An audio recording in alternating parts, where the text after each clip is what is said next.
The three main monotheistic religions. So what do we see right here? The most striking thing is that fabulous golden dome.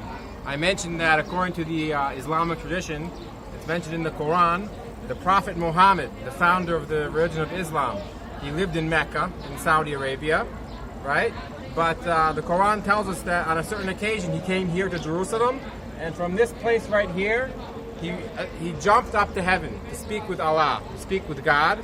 And so in honor of that event, of his ascension to heaven from this place, from that exact location over there, the Muslims later built that shrine, which is called the Dome of the Rock, or Haram al-Sharif in Arabic.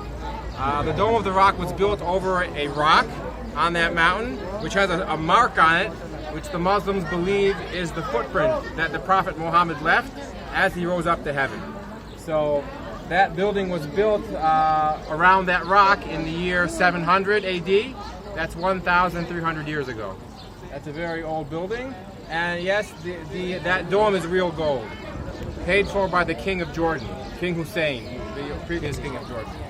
So that's real gold. So as I may have mentioned before, the place from which the Prophet Muhammad rose up to heaven was the same place that the Jewish temple stood before that. The Jewish temple that stood for about 1,000 years and was destroyed in the year 70 AD was on that same exact location. The Jewish temple, as I said before, was destroyed by the Romans in a war between the Jews and the Romans. And only one wall was left standing of the ancient Jewish temple, and that's why that one remaining wall is the holiest place in the world to the Jewish people today, and that wall is right there. You see that wall over there? Lots of people standing against it. That's called the Western Wall. It was the Western Wall of the